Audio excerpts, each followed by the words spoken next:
যারা টেকনাফের অপহরণ নিয়ে অনেকে অনেক রকম কথা বলে, পাহাড় নিয়ে কিভাবে এই পাহাড়ের মধ্যে অপহরণকারী থাকে, আমি একটু তাদের জন্য বলতেছি, তাদের একটু অভিজ্ঞতার জন্য দেখাচ্ছি। আপনারা দেখেন, আমরা যে পাহাড় উঠছি, একটু দেখেন, এদিকে আসেন,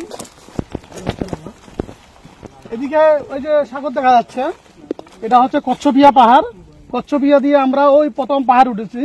প্রথম পাহাড়ের চূড়া থেকে দ্বিতীয় পাহাড়, তৃতীয় পাহাড়, চতুর্থ, পঞ্চম, এটা আমরা ষষ্ঠ পাহাড়।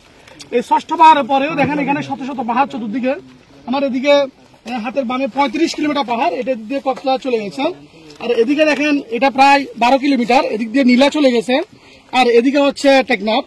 চতুর্দিকে পাহাড় আর পাহাড়। শুধু এখানে পাহাড়ের মধ্যে শুধু এই রোহিঙ্গা অপহরণকারী না, আমরা এখানে ড্রোন উড়েছি, উড়াই চতুর্পাশে দেখছি। হ্যাঁ, এখানে কারা কিভাবে অবস্থানে আছে, এখানে কোনো লোকজনকে দেখা যাচ্ছে না, কারণ এত পাহাড় পর্বত, এখানের মধ্যে কোনো মানুষ ঢুকলে কিন্তু আসলে তাদেরকে দেখা যাবে না। এখানে শুধু ক্রিমিনাল নয়, এখানে দেখেন এটা অভয়ারণ্য, এখানে বিভিন্ন বন্য হাতিরা আছে। এই যে এখানে বর্জ্য দেখা যাচ্ছে, এগুলো হাতির, এখানে হাতি বিচরণ করা। হাতি ছাড়াও বিভিন্ন রকম সাপটা বিভিন্ন প্রাণী আছে। এরপরও টেকনাফের মানুষের জন্য এখান থেকে অপহরণ মুক্ত করার জন্য আমাদের মাননীয় এসপি স্যারের দিক নির্দেশনায়, সার্কেল স্যারের সহযোগিতায় এবং আমাদের অফিসার ইনচার্জ স্যার টেকনাফ স্যারের নেতৃত্বে আমরা এই পাহাড়ে প্রতিদিন অভিযান করতেছি।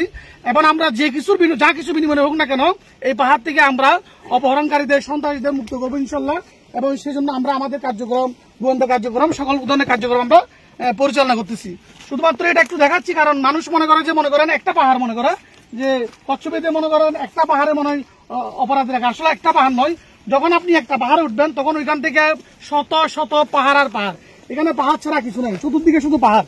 এটা এমন নয় যে একটা দুটা পাহাড়, এখানে মানুষ থাকে। এখানে যদি আপনি 35 কিলোমিটার পাহাড় হেলিকপ্টার দিয়ে যদি আমরা এখানে অভিযান করি, এরপরে কিন্তু এই পাহাড়গুলো শেষ হবে না। তো ঠিক আছে, সবাইকে ধন্যবাদ।